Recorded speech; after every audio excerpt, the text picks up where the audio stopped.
Welcome to Lectionary Call-In for Tuesday, June 2nd of 2020, where two laypersons, a pastor and an academician, gather for about 55 minutes each week to discuss the Gospel Lectionary for this coming Sunday. And this Sunday is June 7th. Each Tuesday we simply call in from wherever we may be, our homes, our travels, our hotels, at 6:30 a.m. Eastern Time. Our little team is working to be faithful to Lectionary Year A. And if you're focusing on the Gospel Lectionary this week or preparing for a virtual discussion group during the pandemic, we hope this will provide areas of focus and reflection. And here's our approach. We work independently in advance of the call-in with some preliminary information or questions on what the leadoff person on the call would like to discuss.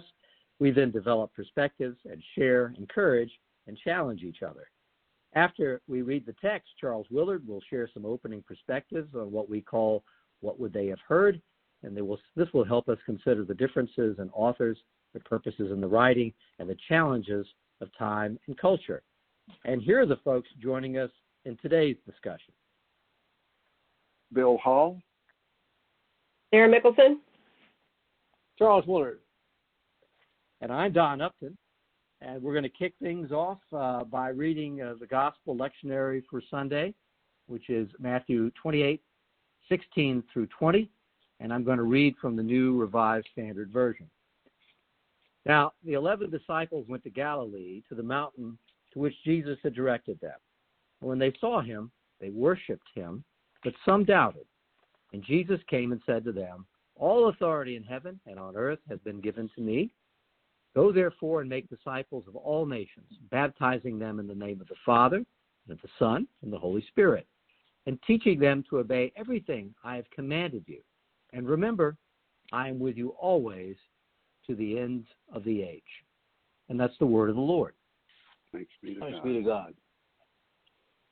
I've got a few questions I'll be using to guide the discussion today. Before I get into that, Charles, let me turn to you and get some of your thoughts about that time, the culture, and the literature that we're reading today. Thank you, Don. I want to make two comments, and these comments were brought to mind by a reading that I did of the exegetical work by Mark Davis, and the benefit that I received and would share with you to see what actually he did.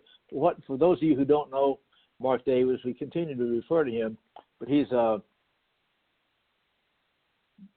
wise and still, compared to some of us, youthful person, a pastor now in California, and he regularly provides a very detailed analysis of the text for each of these lectionary periods that we come to, and it's like,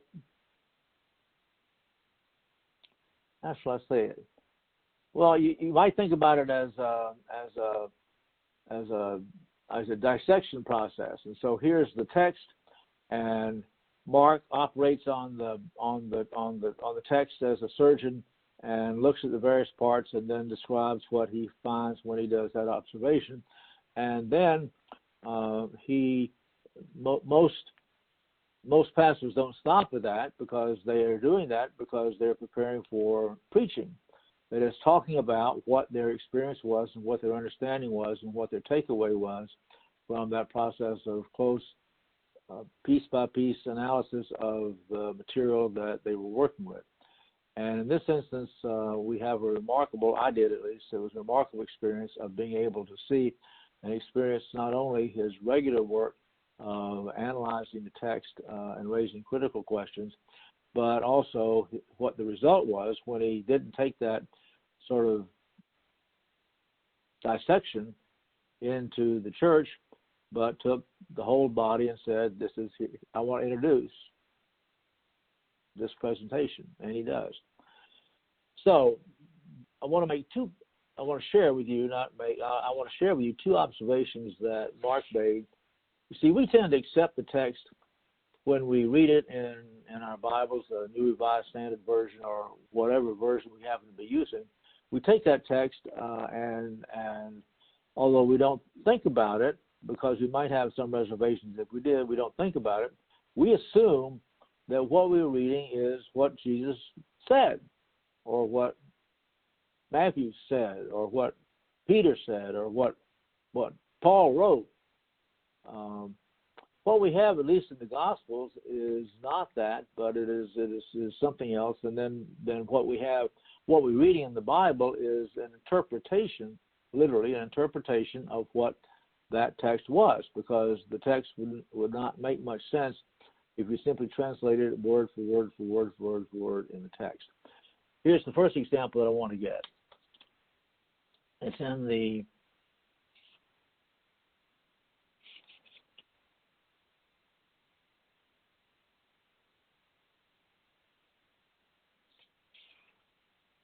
I want to get it right.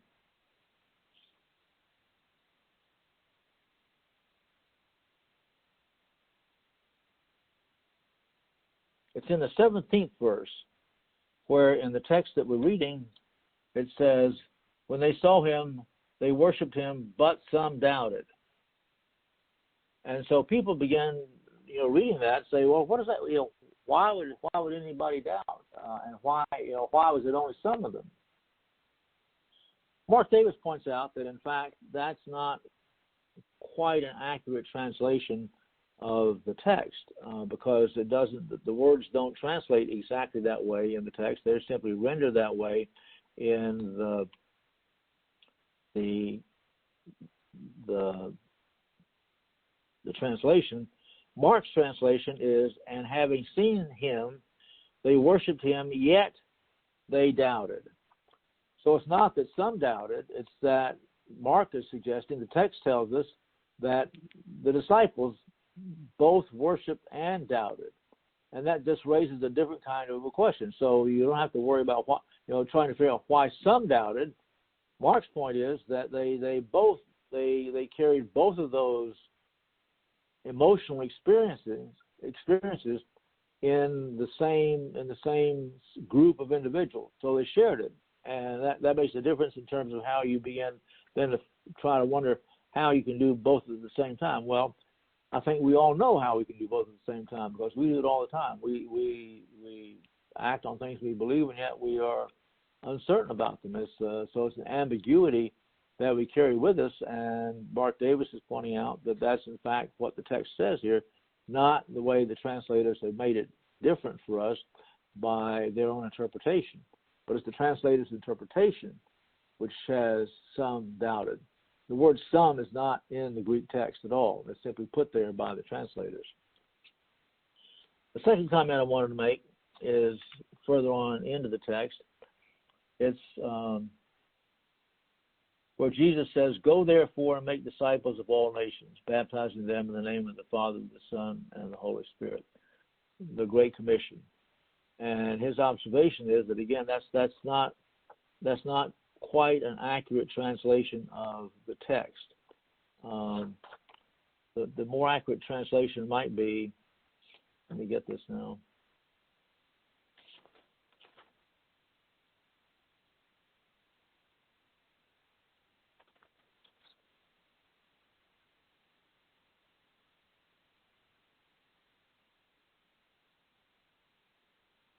It's not so that the go is not imperative, but it would be translated more accurately. Therefore, having gone, disciple all nations, while baptizing them in the name of the Father and the Son and the Holy Spirit. And Mark Davis thought is that the commission is not in this one sentence, but the commission actually refers to sharing the Sermon on the Mount, which comes earlier in the Gospel of Matthew. But I wanted to share also how he then what he does with this when he comes to the congregation. He doesn't break it all down. He said he puts it this way: second, they lived with their own doubts. There's probably no more genuine expression of faith in Matthew's resurrection story that says when they saw Jesus, they worshiped, but they doubted. Bible translators and commentators have done all kinds of gymnastics to try to avoid the plain translation of this text, that they worshiped and they doubted. The other comment he makes about the second part is I'll simply read it for you.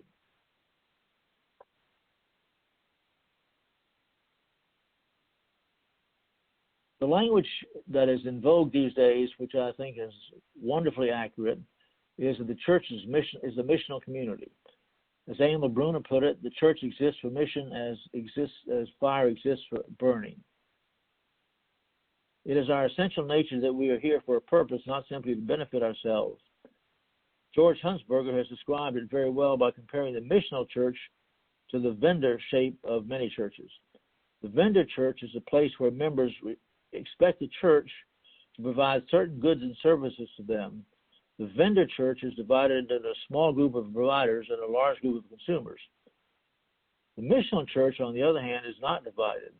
We all gather alike as those who are sent into the world to bear the joy and justice of the gospel.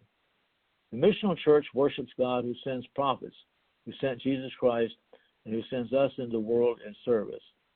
That's how Matthew's gospel ends, with Matthew's community giving witness that the church is a missional community called together in worship and sent into the world to share the joy and justice of God's reign.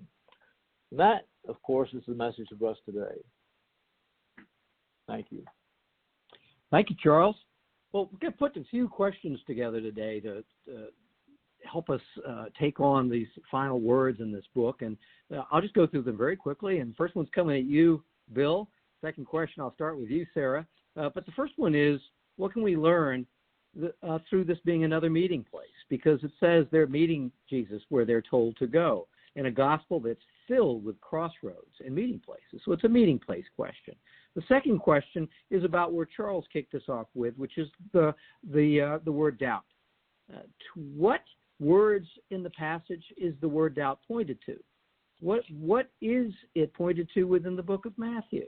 And since it's such a bold word and it jumps off the page for most readers, let's talk about that a little bit, your perspective. And really what I'd love to hear is, how has the word doubt in this passage, since we've all been reading it all our lives, changed, been affected by our arc of our own lives? And then finally, what do you make of the very short list of instructions that Jesus gives? Going, teaching, baptizing. And Sarah's going to remind us that there's another word in there as well. So those are the three general questions, but let's go back to the first one. In year A, we have plots and themes related to meeting places. I can go back all through this year. We're talking about crossroads after crossroads. And I thought it'd be helpful to talk about those. The passage, Jesus provided a meeting place, and they intersected on that mountain. What are we to make of this meeting place, Bill Hull? Just remembered to unmute myself. Can you hear me? Okay. Great questions, Don. And last week, Sarah, you sent me back to seminary, to the classroom and the library, so thank you. And Don, you sent me back to work my way through Matthew again. And I went through in one translation and marked all the places that I could discern. So that was a helpful discipline. A couple of comments, and Charles will correct me later if I'm wrong, but if I read Matthew correctly, it doesn't start in Galilee. It starts in Jerusalem. It's after the return from Egypt that we're told that Joseph went to Galilee, to Nazareth, okay? Again, if I'm misreading that, I'm open to correction. So, in a sense, they're going back to where, by my reading, most of Matthew occurs in Galilee. It's only later that they go to Jerusalem and there's the crucifixion and resurrection. So it's in a sense going back to where the ministry was most focused, at least as I read Matthew. Now, I don't want to make too much of that or too much of what I'm about to share in a moment, but at least it's something that caught my attention.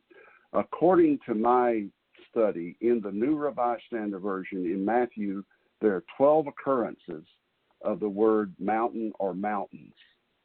Okay? Now, not to get too far into the weeds, but to make a point, one of them has to do with the temptation of Jesus. Satan, go up in this mountain, throw yourself off. 2 of them are associated with healing, by my interpretation. 1 with prayer, 1 with transformation, the transfiguration, and then 1, the final one, is go. 6 of them are connected to teaching, by my interpretation. Now, again, we can make too much of that, but numerically, the most frequent reference is to teaching. Okay, now you could say in this final one that there's teaching involved. Again, I wouldn't want to split hairs too much, but at least in my reckoning. And then this gets back to Charles's point that Mark Davis makes very well. Mark Davis says that he believes that the way Matthew tells of this event points to the priority of the Sermon on the Mount as a text that ought to be privileged. So Mark sees this being at the mountain as potentially a powerful reminder of what's it all about. It's the Sermon on the Mount. And I wouldn't argue with that. I think that that passage is very powerful. As I remember, Gandhi was very attracted to the Sermon on the Mount, and in some ways his life and work were shaped by that. It's certainly admittedly edited, all of those good things, but it is a kind of distillation of what it's all about. And so for me, that Matthew ends on a mountain is itself a reminder that we need to keep learning what is Jesus' message? What is it all about? And we'll get to doubt in another question, so I'll save some comments for that. But that was helpful to me, that one can at least interpret Matthew as saying at the end, it's all about the Sermon on the Mount, that it's about the essence of the gospel. And with that, I'll hand it off. Thank you. Thank you. How about you, Sara? What are your thoughts on the meeting place? It struck me that mountains are often the intersections between heaven and earth. And metaphorically speaking, Bill, you took us physically to these places, and I'm thinking metaphorically, or I should say in my mind's eye, the Sermon on the Mount is heaven coming to earth and giving us a foretaste of what's possible and what was intended. And I think that's part of the beauty of having a destination. It struck me also that, and this is such a sweet thing, that Jesus made an agreement to meet them somewhere. I don't know about you, but perhaps after the brutality of the crucifixion and the shock of resurrection, there's something lovely about saying, I'm going to meet you on Tuesday at this place, and we're going to have a chance to catch up. And so this is a lovely appointment that you can build your heart toward. I'm reminded of the book, The Little Prince. And it's important that you make an agreement to meet at a particular time, at a particular place, to prepare your heart, to be ready to see each other, to be organized in your thinking, excited in your thoughts, and looking forward to the opportunity to see each other again. So it's not the sudden, I would say, the pop-up moment when Jesus arrives and is miraculously in front of them in the upper room, or miraculously in front of them on the beach cooking breakfast. There's something lovely about having confidence that you're going to see the risen Lord on a particular beach, a particular mountain, a particular place. And I think that's a sweetness. I mean, wouldn't you love to get a note that says, hey, meet me for breakfast at fill in the blank. And you'll go, me? Why me? And it would be a lovely moment. So there's a sweetness about that, an intentionality, I think, that intrigues or gives me comfort. So I thought about other places that have been the intersection between heaven and earth. Transfiguration. They go up the mountain. They follow Jesus up the mountain. The Mount of Olives might be another location that would be an intersection between heaven and earth. So with your idea about intersections and meeting places, there's something important that tells us about our Creator. He's going to show up. He's going to be at the well. He's going to be at the mountain. He's going to be on the beach. And I think with a deliberate effort on a regular basis wants to remind us he's within reach. And there's something nice about that. Having been a mom, you know what it's like when you start to see your toddler move away and then come back, and then move away and come back. In a room where they might be interacting with other people, it's almost like they have to come back and touch the home base to keep going. And learning how to walk further away, learning how to navigate being out of sight, and realizing that although you're not here right now, you're coming back. There's that confidence that I'll be back at dinner time, or I'll be back when you get done with playtime, or I'll be back in a minute. So that confidence that you develop, I think, is also important to the way this story plays out. I think what's embedded in this is some very important and foundational promises, an important conversation around what we're to be doing in concert with the purposes of God. So I liked the opportunity for intersection. I liked the opportunity to find a home base, to be able to navigate. Thanks, Sara. And I'm all over that particular place language. I'm going to be working on that all week. Thank you. It is a particular place. I'll never be on the side of that mountain we're reading about, but we're going to a particular place. I could travel from different parts of the earth and have a unique journey, very diverse journey, with diverse people. I'm going to a particular place.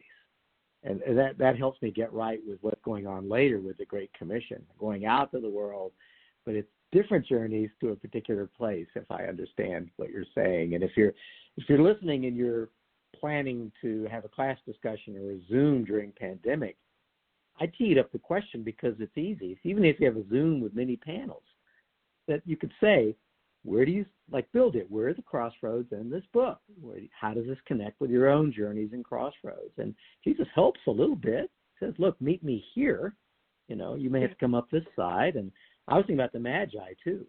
I think if you do a discussion group, they'll go, well, the Magi said the king will be born in Bethlehem in Judea. The star has a meeting place. The Spirit leading Jesus out to be tempted in the wilderness, a particular place, a very unique journey. And then very domestic. Peter's mother-in-law in a house to be healed. This is just particular places. So I'm going to adopt that language, Sara. Thank you. And then Transfiguration especially is a place where they are led up to meet Moses and Elijah and to see Jesus become timeless. And who else shows up? The Creator, all in one place. So I know Jesus is giving the 11 a meeting place, and I'm just excited that you have to burn some calories to get to the particular place. It's maybe another question you could ask a class is, what does it not say? Well, it doesn't say they're lying in their own beds and it occurs to them that there's a particular place. Jesus doesn't come to them in a dream. He says you need to show up at a particular time in a particular place, and we'll take it from there. Well, my second question, this is coming at you, Sara, first, is the word doubt, which that this word, and Charles, real clear that there's some dangers and there's some different kinds of translations. This thing has driven sermons through the ages. We know that to be true. So I'm just curious, Sara, to what is this word pointed? Is it just in the passage? Is it the whole book, the whole gospel? Is it the whole book of Moses? What is doubt pointed to? And I'm curious, in your life, have you been reading this word doubt in this passage differently as the years have gone by? What do you think? So I thank you for this question, because this one is, I'm a firm believer that doubt is an important part of faith. It's almost as if, because you're uncomfortable with doubt, you go digging, you go on the hunt, you move toward understanding when you want to suss out your doubt, for lack of better language. So for me, the word doubt has changed over time. When I first read this as a younger person, much younger, I thought it was the doubt in whether Jesus was the Messiah.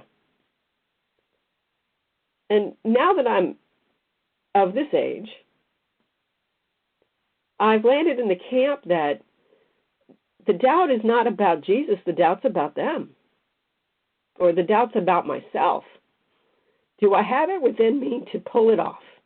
Do I have it within me to step up and take on what Jesus is exacting of us? Am I going to be able to fulfill the promise I'm going to make that says I'm going to live my life differently than everybody else? So I have to confess that I wonder if doubting has held anybody else back from faithfully following instructions. Have you, and the word here is hesitated, because I found that a couple of the translators used hesitated instead of doubt to describe the sense of what happens in verse 17.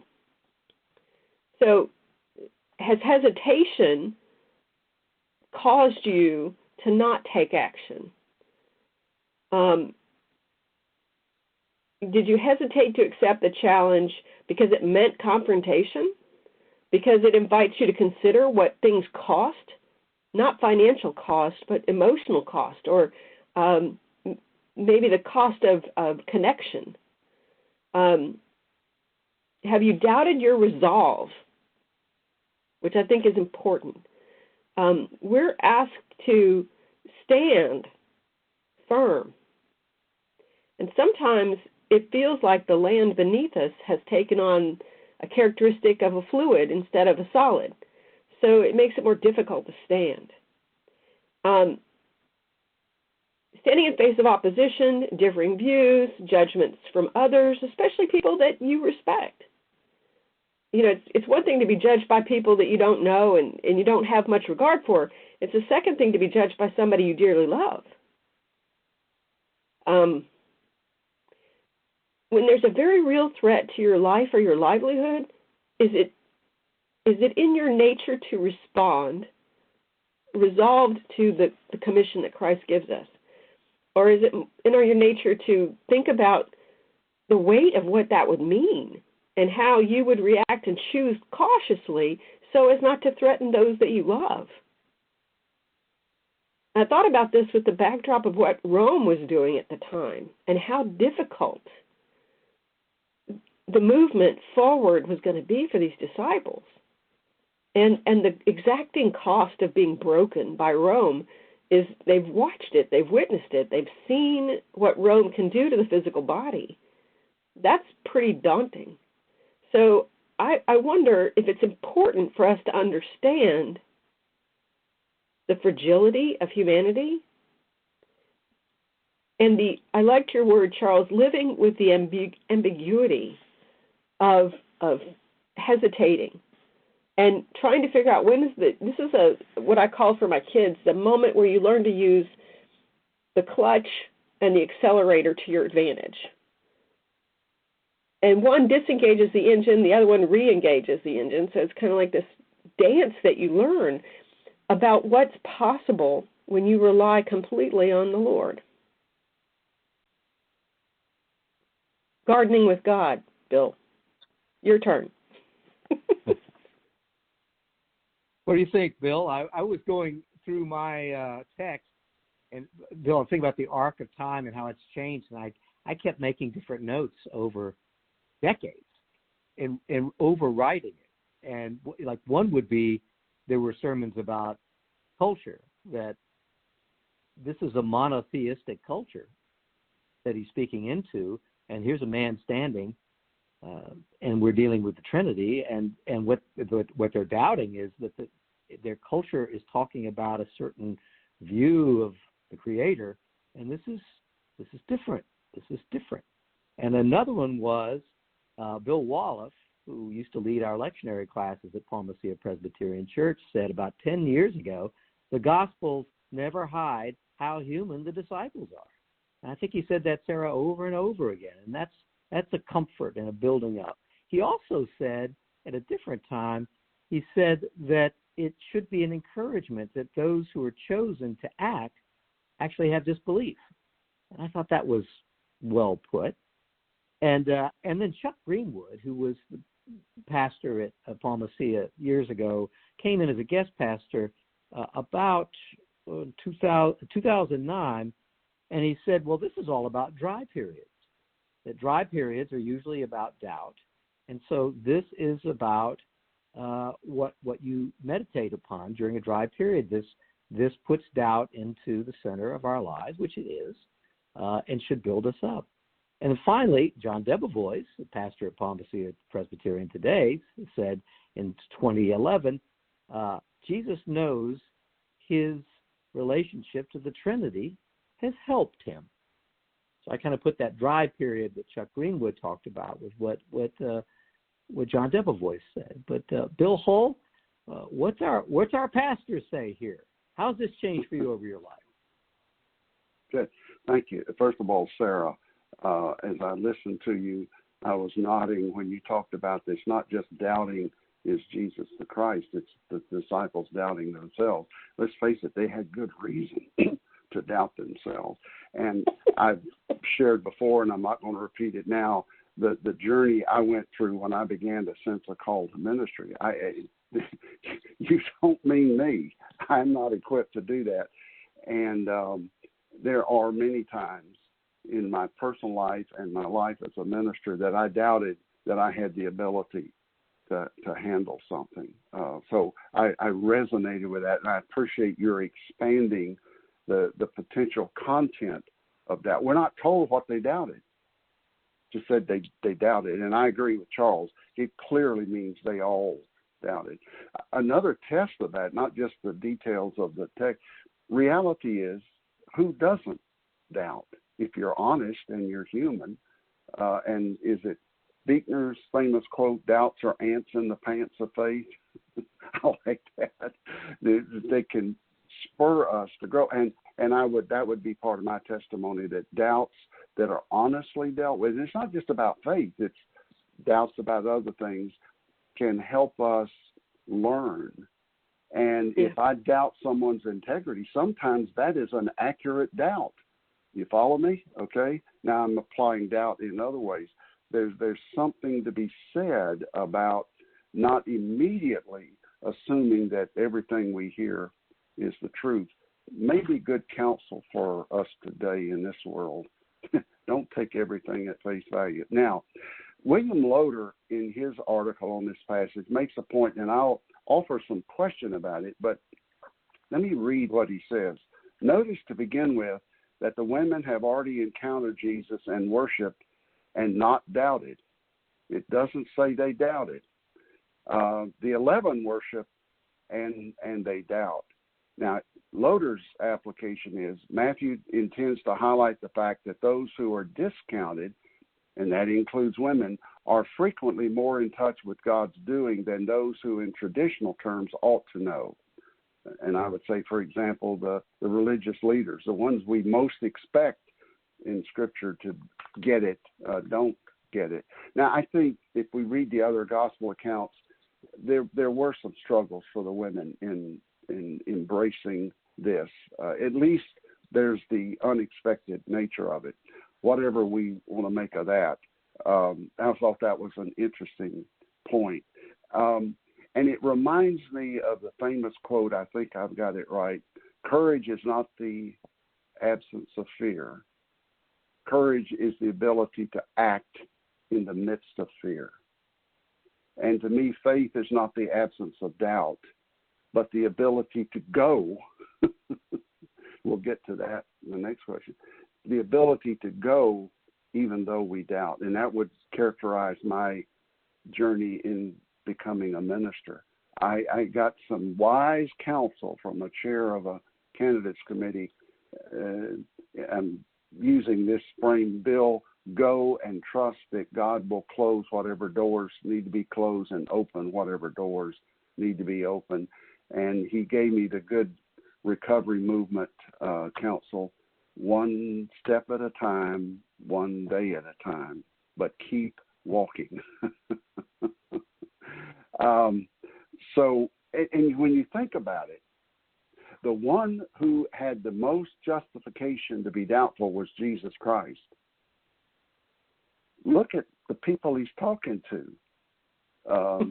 The one who betrayed him is not there. There are 11. One had denied him. The others had fled. Jesus had if you look at this as a business model, Jesus, what do you think you're doing, trusting this mixed bag of humanity to carry on your work? And Jesus did not doubt. It's clear Jesus trusted them to be able, with the help of the Holy Spirit, to accomplish what he was there for. So this is kind of a mixed bag of. I continue to embrace the belief that doubt is a gift. To question means we're open to learn and to grow. So I believe they all doubted, and I believe it was part of the process and I think it will be true for me as long as I live. Thank you. Thank you. Don, can I come in? Question. Oh, please, Charles. I wanted to just follow up. I was taken by Sarah's variety of analogies and allusions. That is, allusions, not illusions.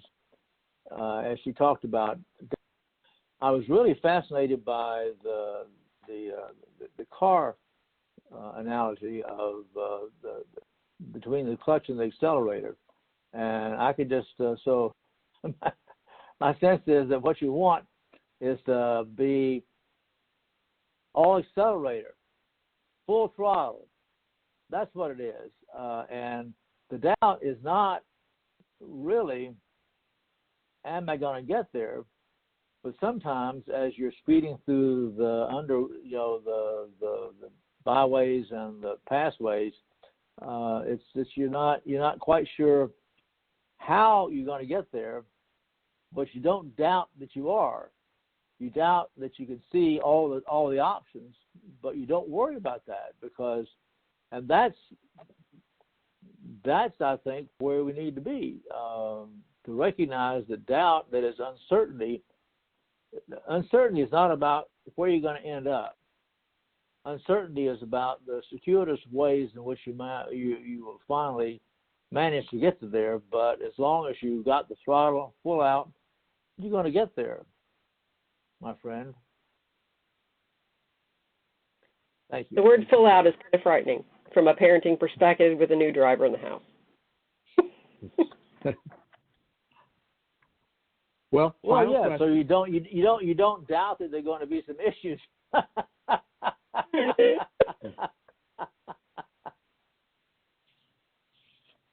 Well, one more, and this one's coming back at you, Bill Hull.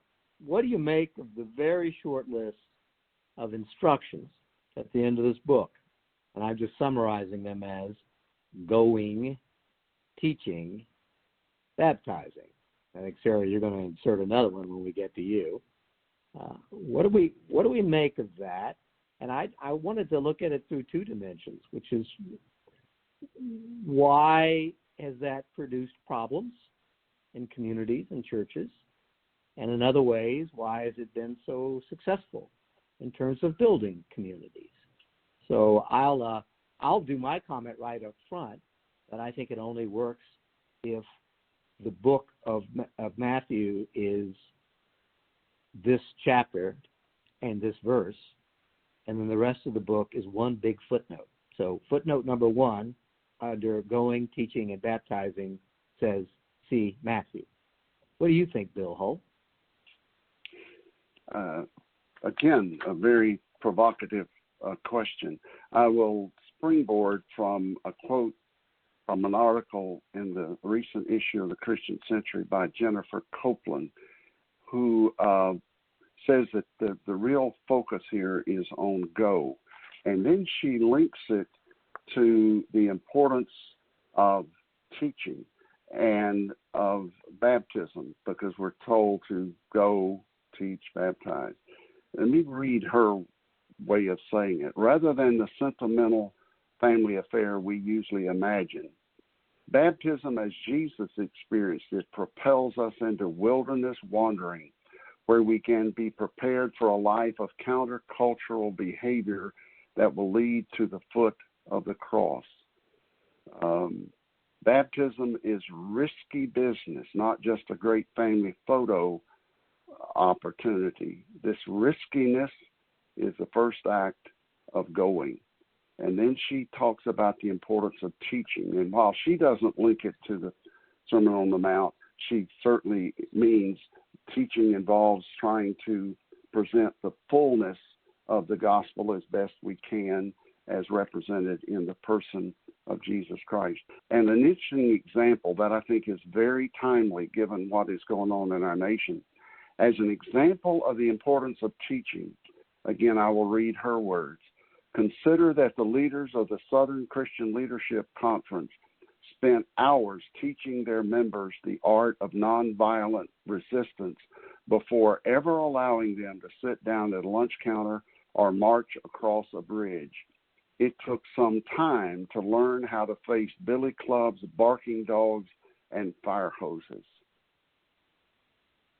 And I had friends when I was in college who were among that group, and they talked about in the training how ugly it got. They were spat upon, they were punched, yelled at by other team members, okay, and that there were some who were not allowed to participate, so that the importance of training. In that regard, just last night, my wife and I watched the movie Just Mercy. If you haven't seen it, it is deeply disturbing, but powerfully well done. It's a true story. It's about a young black lawyer, graduate of Harvard, who goes to Alabama and works to free people on death row. And it is very relevant to today. And toward the end of the movie, in what I would consider to be a kind of time of reflection, there's a powerful quote. You can imagine all the pitfalls and challenges and obstacles they ran into and the violation of human decency and law that they had to overcome. And there's a struggle to give up. The quote is, "Hopelessness is the enemy of justice." I think that is so right on. I am tempted in this mishmash of COVID and the racial unrest and even violence to give in to hopelessness. The moment we do, we're no longer working for justice. And you talk about doubt. I doubt that I can make a difference. I doubt that the kind of leadership that we need, but on and on and on. That quote is going to echo in my mind for a long time. Hopelessness is the enemy of justice. So we do continue to go to take the next step. And just like those early disciples, more than once in my ministry, as I stood behind the communion table, I would say to people, you and I are those same original 12. We betray, we deny, we avoid, we run when there are challenges. We are those disciples. And just as Jesus offered it then, he offers it now to that kind of mixed bag of humanity. Now, in terms of how it's done throughout history, I think the go has more often led to denominational division, church splits. The go means if I can get more members than you, a kind of especially after World War II, if they build it, they will. If you build it, they will come. The edifice complex that some people referred to. I appreciate the edifices. I participated in helping build some in my ministry, but ultimately it's about the community. And during this struggle over when to resume worship, you've seen the postings on social media. The church is always open. The building may be closed, but the church is always open. Remember the little thing we did? Here's the church, here's the steeple, where the people. And with that, I'll hand it off. Thank you. Well, Sara, going, teaching, baptizing, and? I'm looking at Charles's image of the church. I love it. Yeah. By the way, I think if people are watching this on Zoom, do not be disturbed. I mean, the sun is coming up, right? All of us, and I'm clearly facing east. The world is turning. It's another day ahead of us. We meet at the crack of dawn. Charles is facing east. Bill, you're facing west because it's over your shoulder? I'm actually facing north. Okay, because I see you're behind the blinds, and then Sarah's looking at the Golden Gate Bridge. You must be facing south, Sara. No, I'm facing north. I'm on the northern side of the bridge, not the southern. I'm headed to wine country. But anyway, it's a bright morning. But Sara, your turn. What do you think? I took the imperative of go to mean stay active, stay engaged. And so it's funny that I use the word stay to talk about constancy. And the word go to me is an engagement, not a direction. So the imperative is to be in movement. And I'm thinking about the way the water moves across rocks and down the river creek and into the larger river, into the ocean, is to stay in the process of renewal and in the process of flexibility, of a certain liquidity about following the Spirit and being willing to go where the Spirit leads us versus being directionally driven. So I thought of it that way. The second piece that it was interesting to me is teaching is innate, or I should say is something that is salient to humanity.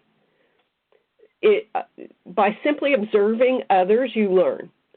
You can ask questions, which drives learning even further, and there's a willingness to be taught, which I think is essential. You can't really learn anything if you've already decided you know it all. So I think it's important to remain open. Like you say, the church needs to be open. To remain open to what is new for us that we have not yet encountered or grappled with that we could learn. So I would call it an active learning willingness. It's interesting, and several people pointed this out, that the idea of baptism, when Jesus wasn't really big at baptizing, as documented in the Scripture, we don't really know. John was big at baptizing, so we have that point of reference. We don't have any indication that Paul was big at baptizing. So some commentary I read said, it's interesting that baptizing is lifted up when we have no evidence that Jesus practiced baptism as a routine. So I'm giving some thought to that. Maybe it's the idea that we can be renewed. Maybe it's the idea that we are washed clean. Maybe it's the idea that that we can welcome others in the same way. I'm not, that one I'm fuzzy on, so I'll just put it out there. I think the other active word, the doing word that we should love to look at is remember. I think that's important. The prodigal son remembered, came to himself and remembered his father and his treatment and his how his father loved him. And that's what drives him back home. So I think the remembering is essential. I think that's an unspoken and committed promise that Jesus makes us. I am with you even till the end of this age. I specifically looked at David Lose's writing on In the Meantime. It's a 2017 sermon that, or I shouldn't say sermon, but blog entry at his page on Trinity Sunday, The Great Promise. What was so earth-shaking for me about this particular blog is it was written in 2017, but it could have been written last night. In the face of the tension, the friction, the frustration, the eons of organized oppression and brutality that have been visited upon people who don't look like me. And it's this interesting promise that I'm going to be with you. I've got your back. You can count on me. Let's see what we can do together. I think that promise is so foundational to how the church moves forward from the disciples bringing the gospel forward to even how we operated. And it's the promise of, I see myself in you, I see God in you, I see what you've gone through, and I understand it. I understand it to the point I can. And I mean, there's going to be a limit to what I can understand because of who I am. But I think what it means is I'm willing to try. And so I think that promise is important. Following on Pentecost last week and recognizing that the breath of God is in every human being, even the ones that I struggle to have compassion for, I think it's important for me to acknowledge that promise lays in wait for them too. And that's where I hesitate. My doubt drops in and go, can I really grapple with that and come to reconciliation? So I think that's the remembering bit is just as important as the go and teach and baptize. Don, back to you. Thank you. And we only have about 2 minutes left, but before we wrap up, I want to turn to Charles to see if he wanted to provide any closing remarks or summary.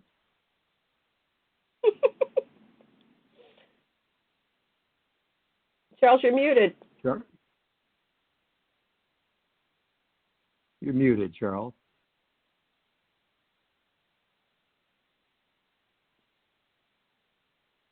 Yes, I was. Sorry. There you are. Thank you. Anyway, I thought we've got about 2 minutes left, but I wanted to turn to you to see if you had any follow-ups or closing comments.